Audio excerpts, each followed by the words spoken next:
বিয়ের সাজে খাটের এক কোণে গুটিসুটি মেরে বসে আছি আমি, আর দেখে যাচ্ছি আমার সামনের চেয়ারে বসে থাকা লোকটার দিকে। লোকটা তীক্ষ্ণ দৃষ্টিতে আমার দিকে তাকিয়ে আছে আর সিগারেট খাচ্ছে। আমি এত ভয়ের মধ্যেও গুনে দেখলাম উনি এই 20 মিনিটে 8টি সিগারেট খেয়ে ফেলেছে। এবার 9 নম্বরটা মুখে দিয়েছে। এতক্ষণ যে বিয়ের সাজে সেজে উঠেছিল, এখন তা নিস্তব্ধ হয়ে আছে। খানিকক্ষণ আগেও দরজার বাইরে থেকে আমার মামির আওয়াজ শুনতে পাইছিলাম, কিন্তু এখন আর পাচ্ছি না। বোধহয় ওনার লোকগুলো মামা আর মামিকে ভয় দেখিয়ে চুপ করিয়ে রেখেছে। হ্যাঁ, লোকটাকে আমি চিনি। ওনার নাম আহিয়ান চৌধুরী।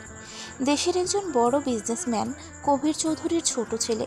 কিন্তু আমি এটাই বুঝে উঠতে পারছি না উনি আমাকে এভাবে এখানে কেন আটকে রেখেছেন। কি চাইছেন উনি? ওনাকে দেখে ভয়ে আমার মুখ থেকে কোনো কথাই আসছে না।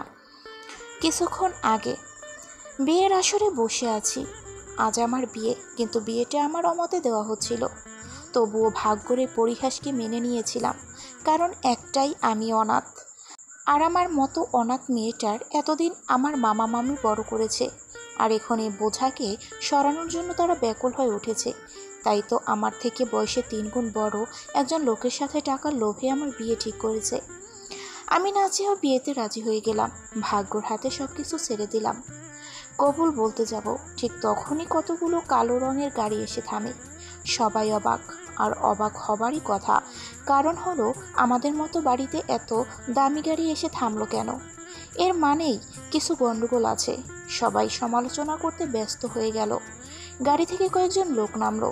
সকলের পোশাক এক, মনে হচ্ছে তারা গার্ড। তারা গাড়ির দরজা খুললে একটা লোক বের হন। তিনি হাঁটতে হাঁটতে আমার সামনে এসে দাঁড়ান। আমি রীতিমতো তাকে দেখে চোখ কপালে তুলে গেল, কারণ এটা আহিয়ান ছিলেন। উনি আমার অবাকের সীমা পার করে দিলেন যখন সবার সামনে আমার বাহু ধরে বিয়ের আসর থেকে নামিয়ে দিলেন। আমি অবাক হয়ে দেখছিলাম, বোঝার চেষ্টা করতে লাগলাম আমার ভাগ্য আমাকে নতুন কি দেখায়। এভাবে সকলের সামনে আমার বাহু ধরে নামানোতে আমার মামা এসে ওনার কাছে যেতে নিলে গার্ডরা আমার মামাকে আটকে দেন। সকলের সামনে আমাকে টেনে নিয়ে আসেন আমার ঘরে। আমার কোনো চিৎকারই হয়তো ওনার কানে পৌঁছয়নি, নয়তোবা উনি কানে তোলেননি।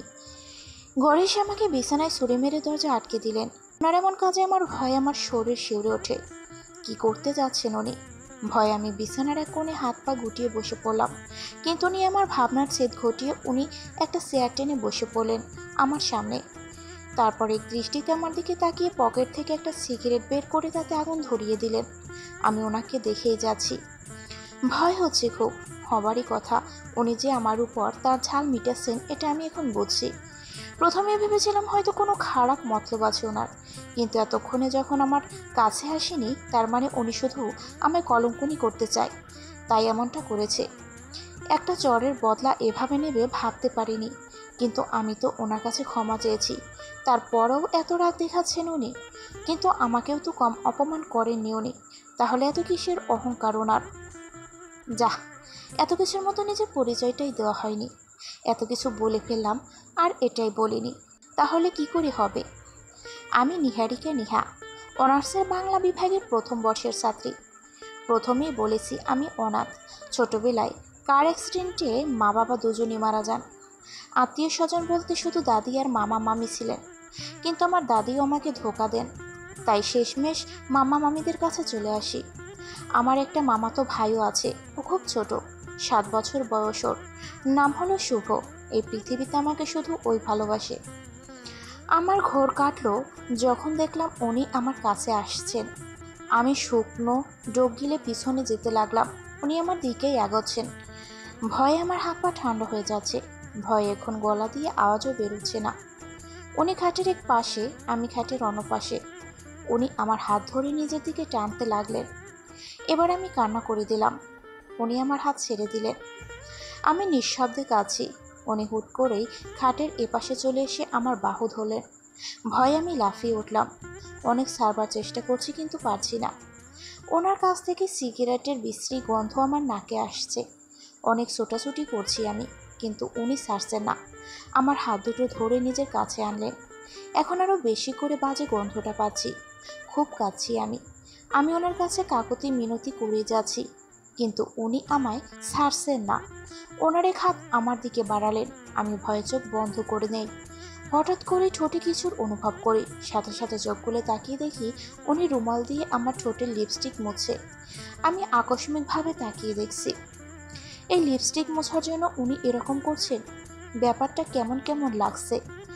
উনি মা, উনি লিপস্টিক মুছছে কোথায়? উনি তো আমার পুরো মুখে লিপস্টিক ভরিয়ে দিচ্ছে। বিয়ের জন্য পার্লারে সাজতে যাইনি, সত্যি বলতে কখনো পার্লারে যাইনি। টিউশনের টাকায় পড়াশোনা করতাম বলে খুব হিসাব করে চলতে হতো, তাই আজও নিজেই ঘরে সেজেছিলাম কম দামের সব জিনিসপত্র দিয়ে, যার কারণে ওর লিপস্টিক মুছছে যাওয়ায় তা সহজেই উঠে গেল। উনি আমাকে জোকার বানিয়েছে বুঝতে পারছি, কিন্তু উনি হুট করে যখন আমার চুলে হাত দেন আমি কেঁপে উঠি। আমার খোপায় বাঁধা চুলগুলো উনি ছেড়ে দেন। শুধু তাই নয়, আমাকে অগোছালো করে দেন। যেখানে আমি খুব পরিপাটি ছিলাম সেখানে উনি এক ঝটকায় আমার সাজ নষ্ট করে দেয়। তারপর আমাকে আবার বিছানায় সরে মারে। এক মুহূর্ত না দেরি করে হন করে বেরিয়ে যায় রুম থেকে। আমি বিছানা থেকে উঠে কাঁদতে থাকি।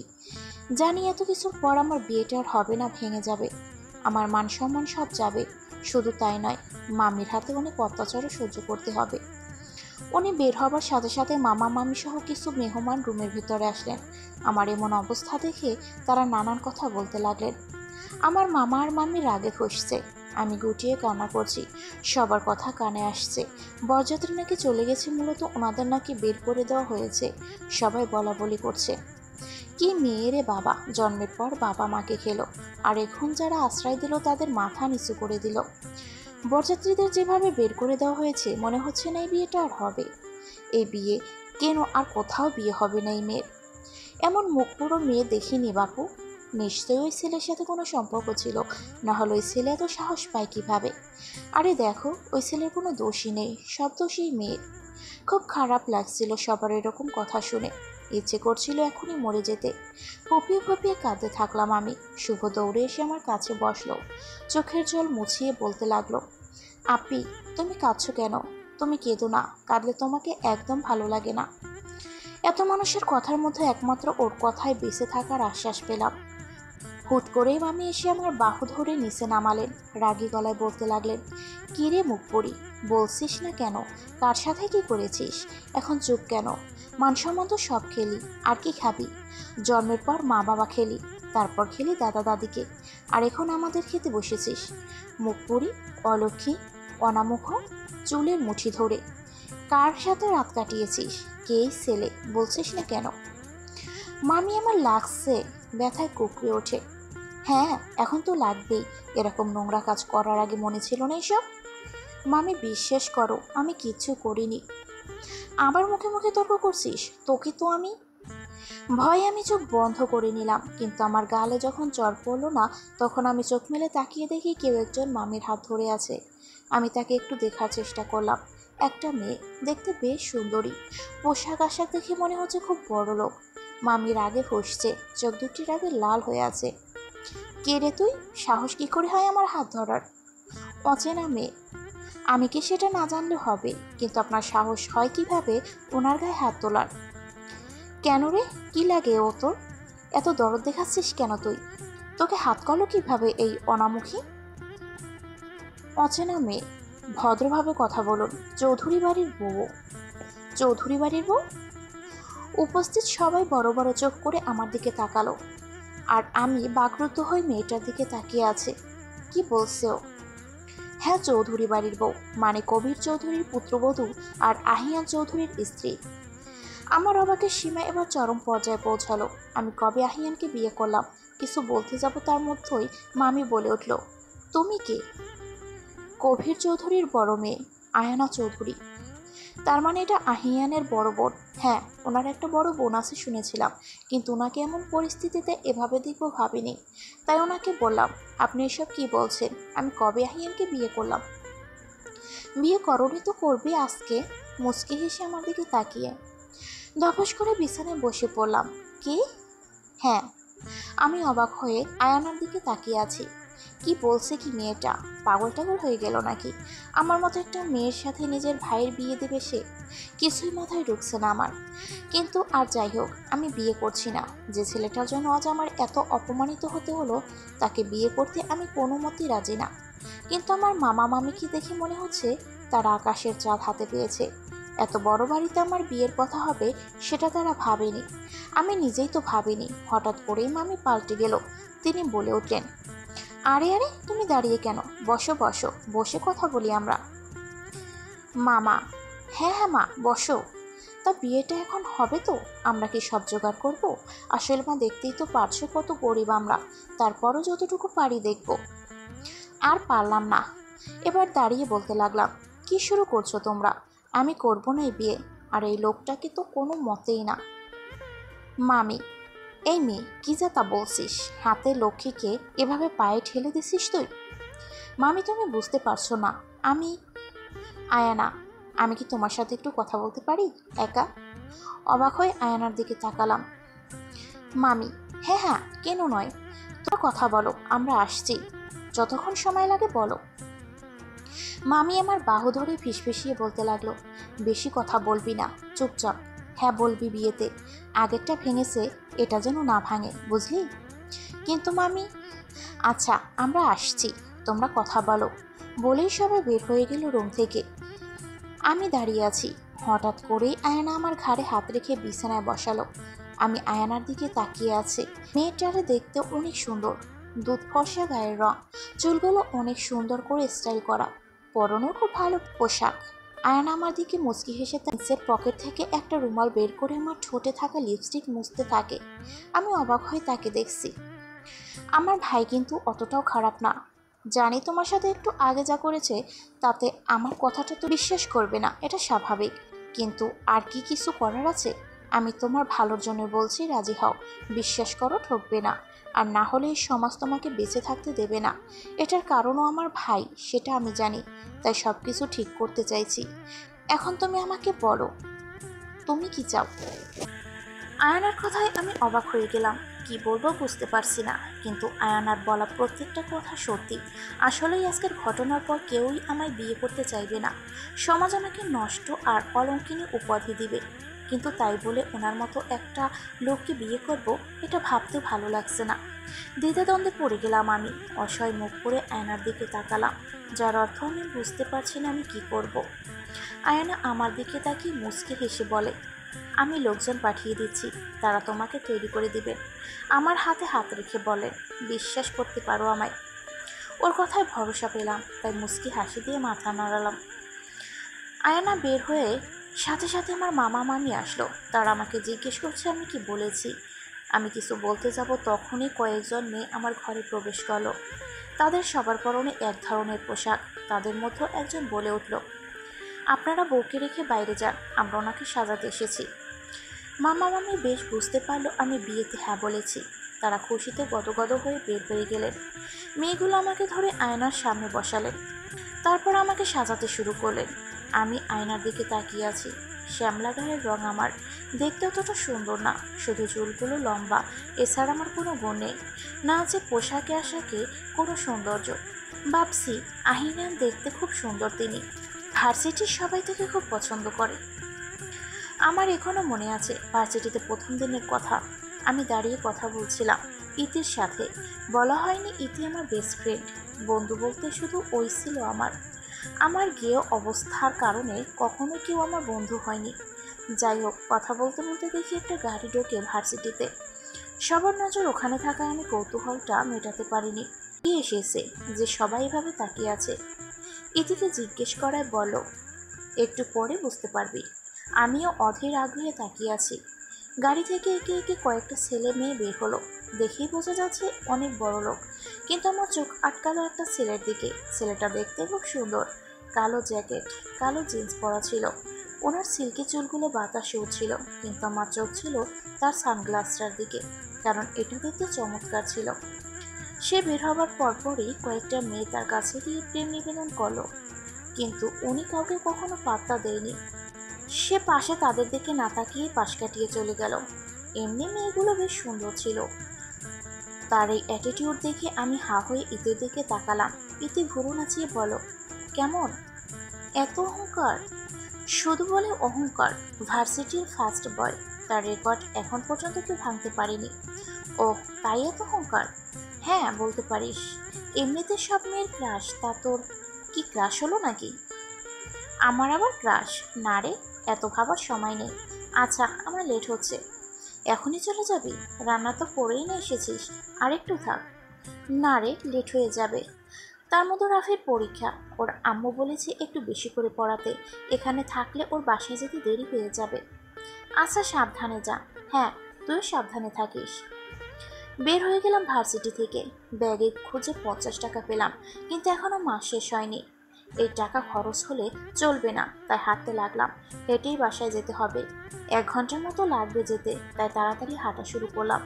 3টে টিউশনি করে এতে আমার খুব একটা ভালো চলে না, তার মধ্যে মামিকেও টাকা দিতে হয়। কিন্তু আর টিউশনি তো পাচ্ছি না, করাবো কিভাবে? ভার্সিটির বেতনও দিতে হবে, তার মধ্যে নতুন বইও কেনা লাগবে। খুব টেনশনে আছি, কি করবো বুঝতে পারছি না। এসব ভাবতে ভাবতে চলে আসলাম। এসে দেখি আমার মামি রেগে আছেন, কিন্তু রেগে যাবার কারণ কি বুঝে উঠতে পারার আগেই গালে খুব জোরে একটা চড় খেলাম। চোখ থেকে সাথে সাথে নোনা জল পড়তে লাগলো। মামি রুদ্রকণ্ঠে বলে উঠল, এতক্ষণ সময় লাগে আসতে নবাবজাদি? সারাদিন টই টই করলে হবে? ঘরের কাজগুলো কি করবে? কতগুলো থালা বাসন পড়ে আছে, জামা কাপড় পড়ে আছে, এগুলো কি পরিষ্কার করবে? জমিদারি দিয়েছো নাকি, যখন খুশি আসবে? হেঁটে এসেছি মামি, তাই দেরি হয়ে গেছে।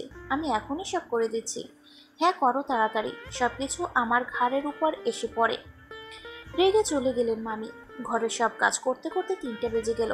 না খেয়ে বেরিয়ে পড়লাম টিউশনি করতে। টিউশনি করে আস্তে আস্তে সন্ধ্যা গড়িয়ে গেল। সারাদিন কিছু না খাওয়ায় খুব খিদে পেল। মামির কাছে গিয়ে খেতে চাইলে মামি বলল, আর একটু পর তো রাত হয়ে যাবে, তখন যেন খেয়ে নেই। কিছু না বলেই পেটে বালিশ নিয়ে চাপা দিয়ে পড়তে বসলাম। জানি এখন যা কিছু হোক না হোক কেন মামি খেতে দিবে না, কিন্তু খিদের কারণে পড়তে পারলাম না। তখন আমার সামনে একটা বিস্কুট রাখলো শুভ। সে আস্তে আস্তে বলল, আপুটা খেয়ে নাও, খিদে কমে যাবে। চোখের কোণে জল এসে গেল। আমার এই ছোট্ট ভাইও বুঝেছে আমার অনেক খিদে লেগেছে। ওকে কোলে নিয়ে বিস্কুটটাকে টুকরো করে ওকে একটা দিলাম। সে আদরে আমার গালে একটা চুমু খেলো। অজান্তে হেসে দিলাম। কানে যেন কারো কথা ভেসে আসলো, ম্যাম, সাজানো হয়ে গেছে। ভাবনা থেকে বেরিয়ে আসলাম। মনে পড়লো আমাকে সাজানো হচ্ছিল। আয়নাতে তাকালাম, নিজেকে দেখেই অবাক হয়ে গেলাম। বলতে হবে মেকআপের নিজস্ব জাদু আছে, তা না হলে আমার মতো খেয়েও ভূতকে কি মানিয়ে দিল। আয়নাতে নিজেকে দেখেই হেসে দিলাম। আয়ানা আবার আসলো, এবার হাতে করে একটা প্যাকেট আনলো। আমি তাকে দেখে উঠে তার কাছে গেলাম। সে আমার তিতুনিতে হাত রেখে বলল, বাহ, বেশ লাগছে তো তোমাকে। এটা আমার না, মেকআপের জাদু আপু। হেসে দিয়ে প্যাকেটটা আমার হাতে দিয়ে, আচ্ছা এই নাও। কি এটা? খুলে দেখো। প্যাকেট খুলে দেখলাম সবুজ রঙের চমৎকার একটা লেহেঙ্গা, অনেক সুন্দর কারুকাজ। আমি আয়নার দিকে তাকালাম। পছন্দ হয়েছে? অনেক সুন্দর এটা, কেউ না পছন্দ করে কিভাবে থাকবে? তাহলে পরে নাও এটা, আমি একটু পরে এসে তোমায় নিয়ে যাব। আপু, একটা কথা বলবো? হ্যাঁ বলো। আচ্ছা, উনি কি এই বিয়েতে রাজি? এই উনিটা কে? আহিয়ান? বড়কুচকে আমার দিকে তাকিয়ে মাথা নিচু করে ফেলাম। বেশি টেনশন করো না, সাজ নষ্ট হয়ে যাবে, পরে আমি মাকে কি দেখাবো? বুঝতে পারলাম কথাটা এড়িয়ে যাচ্ছে। আমি এক প্রশ্ন করলাম না, যা আছে ভাগ্যে দেখা যাবে। আপু চলে গেলেন। আমি লেহেঙ্গা পরে আয়ার দাঁড়িয়ে নিজেকে দেখছি। মা বাবার কথা খুব মনে পড়ছে। আজ আমাকে এভাবে দেখলে উনি খুশি হতো। চোখের কোণে পানি জমে গেল। আয়না দরজা টোকা দিয়ে বলো, তৈরি তুমি? আমি চোখের পানি মুছে বললাম, হ্যাঁ। আয়ানা এসে আমার সামনে দাঁড়িয়ে মুচকি হেসে নিয়ে গেল। ভাবছি এখন নতুন কি দেখবো। ভয়ে আমার হার্টবিট বেড়ে যাচ্ছে। মেহমানরা এখনো সবাই আছে, সবার মুখে কেমন জানি লাগছে। আমি মাথা নিচু করে হেঁটে যাচ্ছি, কারো চাহনি আমার ভালো লাগছিল না। কাছে আসতেই মামি আমার হাত ধরলেন। আমি সামনে তাকিয়ে দেখি আহিয়ান হাতে মোবাইল নিয়ে চেয়ারে বসে আছে। তার মানে কি উনি বিয়েটা করবেন? আমি আয়নার দিকে তাকালাম। সে আমার দিকে তাকিয়ে কিঞ্চিত হাসলো। এর মানে বিয়েটা উনি করবেন। কিছুক্ষণের মধ্যেই আমি মিস নিহারিকা নিহা থেকে মিসেস নিহারিকা নিহা আহিয়ান চৌধুরী হয়ে গেলাম। উনি বিয়েটা করেছেন কোনো রকম প্রশ্ন ছাড়াই। খুব একটা সহজ বিষয় না এটা। কেমন ঘোলাটে লাগলো ব্যাপারটা। এখন বিদায়ের সময় মামা আর মামি অনেক কাঁদলেন, কিন্তু এটা কি সত্যি আমার প্রতি তাদের মায়া নাকি সবাইকে দেখানোর জন্য বুঝলাম না। আহিয়ান আমার পাশে দাঁড়ানো, তার চোখ এখনো মোবাইলের দিকে। সেই কাবিনের সময়ও ফোনের দিকে তাকিয়ে কবুল বলেছেন তিনি, এখনও তাই। মামা মামির এই কান্নাতে আমার উপর কোনো প্রভাব পড়লো না, কিন্তু যখন আমার সেই ছোট কলেজের ভাইটা আমাকে জড়িয়ে ধরলো, আমি আর পারলাম না, কেঁদে দিলাম। ওকে জড়িয়ে ধরেই কাঁদলাম, কারণ আমাকে বোঝার মতো একমাত্র ওই ছিল। শুভ আমার গলা জড়িয়ে বলো, আপু তুমি যেও না, তুমি চলে গেলে আমার সাথে কে খেলবে, আমাকে কে গল্প শোনাবে। আমি ওকে জড়িয়ে কাছি, কিভাবে বলবো আমি আর এখানে থাকতে পারবো না। ওর বাচ্চা মন কিভাবে বোঝাবো। আমি ওর চোখ দুটো মুছিয়ে দিয়ে বললাম, আমি আবার আসবো, তুমি কেঁদো না। তবুও সে কাঁদতে থাকে। হঠাৎই আহিয়ান তাকে নিজের দিকে টানে, পকেট থেকে চকলেট বের করে তার হাতে দিয়ে বলে, সি তুমি না একটা ছেলে, ছেলের এভাবে কাঁদে। আমি কাল এসে তোমাকে নিয়ে যাব, ঠিক আছে? আহিয়ানের কথা শুভ থেমে গেল। সে চকলেটটা দেখিয়ে বলো, এটা আমার? হ্যাঁ তোমার। তুমি কাল আসবে সত্যি? হ্যাঁ আসবো। প্রমিস করো। হাতের কনিষ্ঠ আঙুল দেখিয়ে শুভর আঙুলে নিজের আঙুল মিলিয়ে, প্রমিস। শুভ গলা জড়িয়ে ধরে আহিয়ানের মামি শুভকে নিয়ে বলো, এমন করে না বাবা, আপু এখন চলে যাবে, যেতে দাও। আয়ানা বলে উঠল, গাড়িতে বসো, দেরি হচ্ছে আমাদের। আমি গাড়ির দরজা খুলতে যাব, আহিয়ান নিজেই খুলে দিল। আমি ভিতরে বসলাম। আহিয়ান আমার পাশে এসে বসলো। গাড়ির ড্রাইভার চালালো। আয়ানার সামনের সিটে বসলো। খুব কষ্ট হচ্ছিল ওদের ছেড়ে আসতে। গাড়িতে বসে নিঃশব্দে কাঁদতে লাগলাম। হঠাৎ আহিয়ান আমার সামনে রুমাল ধরল। আমি তার দিকে তাকালাম। উনি রুমাল আমার দিকে এগিয়ে দিলেন। বিস্ময়কর ব্যাপার হলো উনি আমার এখন পর্যন্ত কথা বলেননি। অবাক লাগলো খুব। গাড়ি এসে থামলো চৌধুরী ম্যানশনের সামনে। গাড়ির দরজায় এসে গার্ড খুলে গেল। আমি বের হতেই ওই মেয়েগুলো এসে আমাকে আবার ঠিকঠাক করতে লাগলো। তারা আমার মুখের মেকআপ, ড্রেস সব ঠিক করে দিল। এবার আমি সামনে দাঁড়িয়ে চৌধুরী ম্যানশন দেখতে লাগলাম। সত্যি বাড়িটি প্রাসাদের চেয়েও কিছু কম না। এই বাড়িতে বিয়ে হয়েছে আমার, কেমন জানি বিশ্বাস হচ্ছে না। বাড়ির দরজার সামনে দাঁড়িয়ে আছি আমি আর আহিয়ান। ভেতরে ঢুকতে দেয়নি তা না, আপু ভেতরে গেছে। হয়তো ওনার মা বাবা এই বিয়ের ব্যাপারে কিছুই জানেন না। আমি আর চোখে আহিয়ানের দিকে তাকালাম। তার কোনো ভাবনা নেই, এখনও তার চোখ দুটো মোবাইলের দিকে। তখনও পুরো রাস্তায় তার চোখে ফোনের স্ক্রিন থেকে সরেনি, এখনও না। কিন্তু এখন তার কানে হেডফোনও আছে। তাকে দেখে বোঝা যাচ্ছে না আজকে তিনি কি কি করেছেন। আমার চোখ তার গালের দিকে গেল। সেই দিনের চরের কথা মনে পড়ল। আচ্ছা, এই চরের শোধ নিতেই কি তিনি আমাকে বিয়ে করেছেন? একটা দীর্ঘ শ্বাস পেলাম। চোখের সামনে ভেসে উঠল সেই দিনের কথা। আমাদের ভার্সিটির পেছনটায় খুব বড় একটা বাগান ছিল, কিন্তু কথা সেটা না। কথা হলো সেই বাগানে অনেক কাঠবাদামের গাছ ছিল। আমার লোভ ছিল সেই কাঠবাদামের। সেদিন ইতি আসেনি ভার্সিটিতে, তাই আমি ছুটির পরপরই চলে আসলাম সে বাগানে। বাগানটা সত্যি অনেক বড় ছিল, কিন্তু খুব স্নিগ্ধ পরিবেশ ছিল। আমি বাগানের ভেতর প্রবেশ করলাম। কাঠবাদাম গাছের নিচে অনেক কাঠবাদাম ছিল। আমি সব কুড়িয়ে নিতে লাগলাম। যখন দাদির সাথে গ্রামে ছিলাম তখন এমন বাগান আমাদেরও ছিল। আমি সারাদিন ঘুরে বেড়াতাম, গাছে চড়তাম। ভাবতে লাগলাম দাদির সাথে কাটানো মুহূর্তগুলো। দাদি খুব ভালোবাসতেন আমায়, মা বাবাও খুব ভালোবাসতেন আমায়। যারাই আমাকে ভালোবাসে তারাই ছেড়ে চলে যায় আমাকে। এসব ভেবে একটা দীর্ঘশ্বাস পেলাম। মনটা হুট করে খারাপ হয়ে গেল। হঠাৎই কেউ পেছন থেকে আমার কোমর ধরে তার কাছে টানলো। ভয়ে আমার শরীর শিউরে উঠল। আমি সাথে সাথে সামনে ঘুরলাম, আর যাকে দেখলাম তাকে দেখে আমার চোখ কপালে তুলে গেল। কারণ এটা আহিয়ান ছিল। আমি তার খুব কাছে ছিলাম। তার চোখে একটা সানগ্লাস ছিল, তার সামনের চুলগুলো কপালে ঢেকছে। আমি তাকিয়ে আছি ওর দিকে, কিন্তু উনি তাকিয়ে আছে কিনা বুঝতে পারছি না। আমার বোধ হলো ওর হাতে আমার কোমর। আমি তাড়াতাড়ি করে কোমর থেকে ওনার হাত সরিয়ে পেছনে যেতে নিলাম, কিন্তু অবাক করার বিষয় হলো উনি আবারও আমার কোমর ধরে নিজের কাছে টানলেন। এবার ধৈর্যের বাঁধ ভেঙে গেল আমার। আর কিছু না ভেবে একটা চর বসিয়ে দিলাম ওনার গালে। উনি সাথে সাথে ছেড়ে দিলেন আমাকে। হয়তো এটা আশা করেনি। উনি চোখের সানগ্লাসটা খুলে রাগে চোখে আমার দিকে তাকালেন। আমি ভয় পেয়ে গেলাম, তবুও কিছুটা সাহস জুগিয়ে বললাম, কি হচ্ছেটা কি? আপনি এভাবে আমাকে ধরেছেন কেন? দেখুন আমি কিন্তু চিৎকার করব, একদম আমার কাছে আসবেন না। এবার ওনার দিকে তাকালাম। উনি একদৃষ্টিতে আমার দিকে তাকিয়ে আছেন। হঠাৎ উনি হাত উঠালেন। আমি ভাবলাম হয়তো আমাকে মারবেন। আমি কিছু বলতে যাব তার আগেই উনি আমার গাল ধরে পিছনে ঘোরালেন। পেছনে ঘুরে আমার চোখে ছানা পড়া, কারণ একটা সাপ ওই দিকে যাচ্ছে। হয়তো আমি ওখানে থাকলে কামড় দিত আমাকে। সাপটাকে দেখে অনেকটা ভয় পেয়ে গেলাম। সাথে সাথে ওনার কাছে গিয়ে ওনার শার্টটা আঁকড়ে ধরলাম। তখন তাকিয়েছিলাম দুজন দুজনের দিকে। হুট করে উনি আমার হাত শার্ট থেকে ছাড়িয়ে নিয়ে পেছনে ঠেলে দিলেন। আমি তাড়াহুড়ো করে আগে পেছনে তাকিয়ে সাপ খুঁজতে লাগলাম। না, সাপটা আর নেই। একটা হাফ ছেড়ে বেঁচে আবার পিছনে ঘুরলাম ওনাকে সরি বলবো বলে, কিন্তু অবাক করার বিষয় হলো সেখানে উনি নেই। এত তাড়াতাড়ি চলে গেলেন এখান থেকে। খানিকটা ভয় পেয়ে গেলাম। আসলে উনি ছিলেন নাকি ভূত? ভূতের কথা ভাবতেই আমার হাত পা কাঁপতে লাগলো।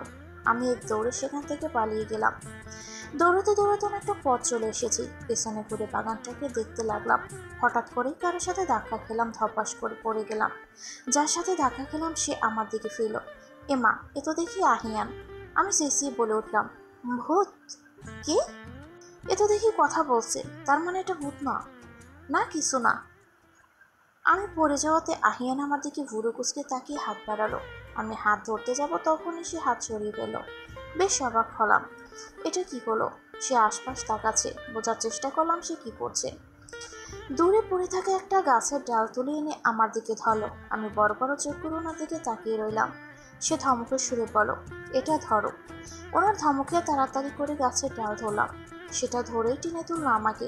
আমি অবাক হয়ে প্রশ্ন ছুড়লাম ওনার দিকে, আপনি এটা দিয়ে আমাকে তোলেন কেন? আর চর খাবার শখ নেই আমার, রেগে বললেন কথাটা। সরি, আসলে আমি বুঝতে পারিনি। এই সময় বাগানে কি করছিলেন? বাদাম তুলছিলাম। মনে পড়লো বাদামের কথা। আশপাশ তাকালাম। কুড়িয়ে নেওয়া বাদামগুলো ওড়নায় রেখেছিলাম, সে সব নিচে পড়ে গেল। আমি সেগুলো তুলতে লাগলাম। হঠাৎ করে উনি অবাক হয়ে আমাকে বলতে লাগলেন, এগুলো কেন তুলছ? তুলতে তুলতে, খাবো বলে। এগুলো খাওয়া যায়? হ্যাঁ। কেন, কখনো খাননি আপনি? না। খাবেন? না। যাই হোক, আমাকে চর মারার দাম তোমাকে দিতে হবে বলেই চলে গেলেন তিনি। আমি অবাক হয়ে ওনার যাবার পানে তাকিয়ে রইলাম। এটা কেমন হলো? এই তো ভালো মতো কথা বলছিল, এই আবার কি হলো? তখনও যেমন ওনাকে বুঝতে পারিনি, আজও পারছি না। একটা দীর্ঘশ্বাস ফেলে দরজার দিকে তাকিয়ে আছি, কিন্তু কেউ আসছে না। আমি বুঝে ফেললাম আমার মতো মেয়েকে তারা বউ হিসেবে মেনে নেয়নি। এটা আমার আশা করাই ছিল না, তাই এর বেশি দুঃখ পেলাম না। নিচে থেকে তাকিয়ে রইলাম। কারো পায়ের আওয়াজ শুনে সামনে তাকালাম। দেখি আয়ানা হাসি মুখে আসছে। তার পিছু পিছু আরো কতজন মেয়ে, কিন্তু আয়নার সামনে একজন ভদ্র মহিলা আসছেন। তার সাথে বরণ ডালা। দেখে মনে হচ্ছে ইনি আহিয়ানের মা। ওনার মুখে কিঞ্চিত হাসি, কিন্তু সেটা কি আমাকে দেখানোর জন্য? আহিয়ানের মা সামনে আসলেন। আহিয়ান এখনো ফোনের মতো মুখ গুজে আছে। আহিয়ানের মা এসে আহিয়ানের হাত থেকে ফোনটা কেড়ে নিলেন। আহিয়ান রেগে সামনে তাকাতেই দেখে মা। সে ইনোসেন্ট ফেস করে। মা আহিয়ানকে টেনে আমার পাশে দাঁড় করায়, তারপর বলে ওঠে, চুপচাপ দাঁড়াও, বরণ করতে দাও আমায়। আহিয়ান কিছুই বলে না, ভালো ছেলের মতো দাঁড়িয়ে থাকে। এখন ওনাকে দেখে আমার মনে হচ্ছে ওনার মতো ভদ্র ছেলে একটাও নেই। মা হেসে আমাকে আর আহিয়ানকে বরণ করে নিলেন। তারপর আমার হাত ধরে ভিতরে নিয়ে যেতে লাগলেন। ভেতরে এসে আমি তাকিয়ে আছি। বাড়িটা বাইরে থেকে যতটা না সুন্দর, ভেতর থেকে আরো সুন্দর দেখতে। প্রত্যেকটা জিনিস খুব সাজানো গোছানো। আমি তাকিয়ে দেখছি। মা আমাকে নিয়ে সোফায় বসালেন। আহিয়ান সিঁড়িতে উঠতে উঠতে বলেন, মা, আমার খুব ঘুম পাচ্ছে, আমি ঘুমাতে গেলাম। খাবি না কিছু?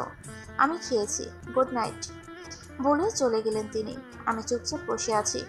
আয়ান আমার পাশে সোফার উপর বসলো। মা থুতনিতে হাত দিয়ে আমাকে দেখছেন, তারপর মুচকি হাসি দিয়ে আয়নার দিকে তাকিয়ে বলো, মাশাআল্লাহ, বলতে হবে তোদের পছন্দ আছে। তোদের পছন্দ মানে? আহিয়ান কি পছন্দ করেছে আমাকে নাকি? কেমন জানি সব ঘোলাটে লাগলো। মার কথায় কোথাও জানি রহস্য লুকিয়ে আছে এমন লাগছে আমার। আয়না হেসে বলো, দেখতে হবে আমি কার মেয়ে। এমন সময় একজন ভদ্রলোক আসলেন। আয়ানা আর মা তাকে দেখে দাঁড়িয়ে গেলেন। তাদের দেখা দেখে আমিও দাঁড়ালাম। সে এসে আমার সামনে দাঁড়ালো। চোখে চিকন ফ্রেমের গোল চশমা, পরনে একটা পাঞ্জাবি, মুখটা খুব গম্ভীর করে আমার দিকে তাকিয়ে আছে। আমি তার চাহনিতে মাথা নিচু করে ফেললাম। আর চোখে আয়নার দিকে তাকালাম। আয়না ফিসফিসিয়ে বলল, তোমার বাবা? তার মানে এনিক কবির চৌধুরী। আমি তার দিকে তাকিয়ে অজান্তেই মুখ থেকে আব্বু বেরিয়ে গেল।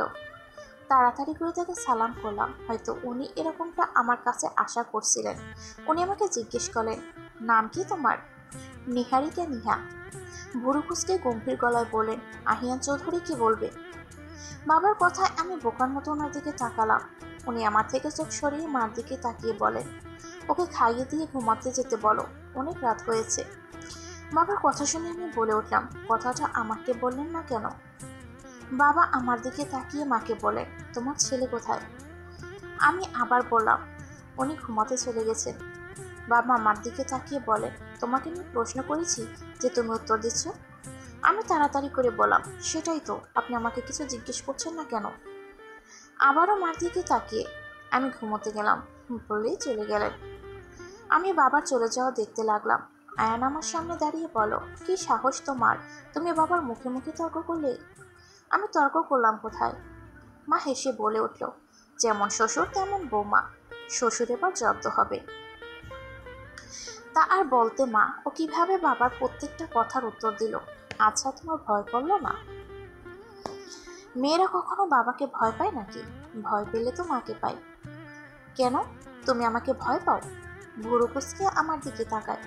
না মানে, আমি তো কথার কথা বললাম মা, মাথা নিচু করে। ঠিক আছে, মা বলাই ছেড়ে দিলাম। আয়না, খাবারের ব্যবস্থা করো, অনেক রাত হয়েছে। আচ্ছা মা। আসলে অনেক রাত হয়েছে, প্রায় রাতের 1টা বাজে। আমি সোফায় বসে আছি, মা আমার পাশে বসে আমার সাথে বিভিন্ন ধরনের কথা বলছেন। আমার ছোটবেলার কথা, মা বাবার কথা সব জিজ্ঞেস করলেন। আমি নিজেকে অনাথ বলে পরিচয় দিলাম। মা আমার মাথায় হাত রেখে বলেন, আর কোনোদিন নিজেকে অনাথ বলবে না, বুঝলে? আমি আছি না তোমার মা। মার কথা শুনে আমার চোখের কোণে জল চলে এলো। বিয়ের প্রথম রাতে নিজের শাশুড়ি এমন আচরণ আমি আশা করিনি।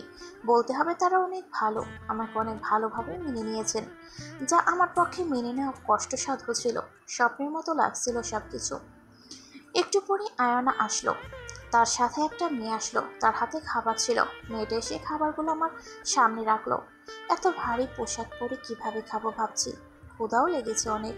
সেই সকালে একটু খাবার জুটেছিল কপালে। হঠাৎ দেখি মা আমার মুখের সামনে খাবার তুলেছে। আমি মার দিকে তাকালাম। মা চোখ দিয়ে ইশারা করলেন খেয়ে নিতে। আমি হেসে খেয়ে নিলাম। ভালো লাগছিল খুব। আজ এত বছর পর মা আমাকে খাইয়ে দিচ্ছে। আমি মার দিকে তাকিয়ে আমার মার কথা মনে করতে লাগলাম। তেমন একটা মনে নেই, কারণ আমি তখন খুব ছোট ছিলাম। মার সাথে কাটানো শুধু কিছু মুহূর্ত ছাড়া আর কিছুই মনে নেই আমার। খাওয়ার পর আয়ানা আমাকে নিয়ে রুমে আসলেন। দরজার বাইরে থেকে চলে গেল সে। দরজা খোলাই ছিল, আমি তাও একবার দরজায় কড়া নাড়লাম। আহিয়ান ভিতর থেকে বলল, আসো। ওনার আওয়াজ পেয়ে আমি ভিতরে ঢুকলাম। ব্যাপার খুব মজার ছিল। নর্মালি ছেলেরা অনুমতি নেই, কিন্তু আমার পক্ষে তার ব্যতিক্রম ঘটল। অনুমতি নিয়ে নিলাম। ঘরে ঢুকে দেখলাম স্যার বিছানায় শুয়ে বই পড়ছেন। ঘরটা খুব সুন্দর ছিল, গোছানো পরিপাটি। বিছানার ওপারে একটা বড় ছবি দেখা যাচ্ছিল। ছবিটায় মুখ ভালো মতো দেখা না গেলেও আমি হলফ করে বলতে পারি ছবিটা ওনার। আমি গুটি গুটি পায়ে তার কাছে গেলাম।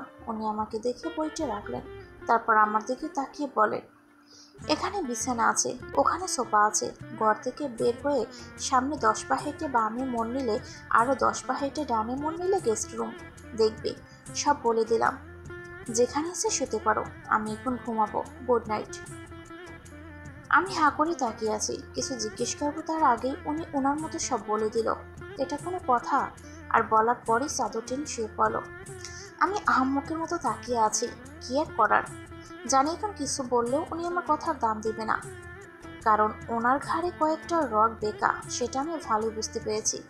হঠাৎ করে কেউ আবার দরজা নক করলো। আমি গিয়ে দেখি একটা সার্ভেন্ট হাতে আমার ব্যাগ নিয়ে দাঁড়িয়ে আছে। এক এক সময় এক এক সার্ভেন্টদের দেখছি। সে আমাকে বলো, আয়না ম্যাম বলো এটা আপনাকে দিতে। আচ্ছা দাও আমাকে। ব্যাগটা দিয়েই সে চলে গেল। আমি দরজা নক করে ব্যাগ নিয়ে সোফায় বসলাম। ব্যাগ থেকে একটা 3 পিস বের করে ওয়াশরুমে গেলাম ফ্রেশ হতে। একটা লম্বা শাওয়ার নিয়ে বের হলাম। চুলগুলোর অবস্থা মারাত্মক।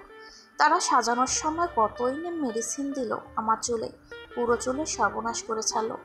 কোনো মতে চুলগুলো আঁচড়ে নিলাম। এখন ভাবছি কোথায় শোবো। সোফায় আমার পক্ষে শোয়া সম্ভব না, অভ্যাস নেই। শেষে পড়ে গিয়ে কোমর ভেঙে লাভ নেই। আচ্ছা, গেস্ট রুমে গেলে কেমন হয়, কিন্তু যদি কোনো সার্ভেন্ট দেখে ফেলি তাহলে মান সম্মান সব যাবে। আচ্ছা, ওনার পাশে না বাবা, এত সাহস আমার নেই। ওনার পাশে তো কোনো মতো শোয়াই যাবে না। হঠাৎ করে মেঝেতে চোখ পড়লো। ভাবলাম এখানে শুয়ে পড়ি, যেই ভাবা সেই কাজ। আলমারিতে হাত দিলাম, আলমারি খোলাই ছিল। আমি ওখান থেকে একটা চাদর আর একটা বালিশ নিয়ে নিচে বিছানা পাতলাম। শুতে যাব তার আগেই ওনার দিকে একবার তাকালাম। ঘুমিয়ে পড়েছেন উনি। বাচ্চাদের মতো লাগছে তাকে, আসলে বাচ্চাদের মতো, কারণ ওনার দুই পাশে বাচ্চাদের মতো দুটি কোলবালিশ। আমি একবার হেসে ঘুমিয়ে পড়লাম। রুমের লাইট অফ করলাম না। শোবার সাথে সাথে ঘুম চলে এলো। খুব ক্লান্ত ছিলাম, সারাদিনে যে ঝড়টা গেল আমার উপর, এরপরে আর পারলাম না। কিছুক্ষণের মধ্যেই ঘুমিয়ে গেলাম। মাঝরাতে কারো বড় নিঃশ্বাস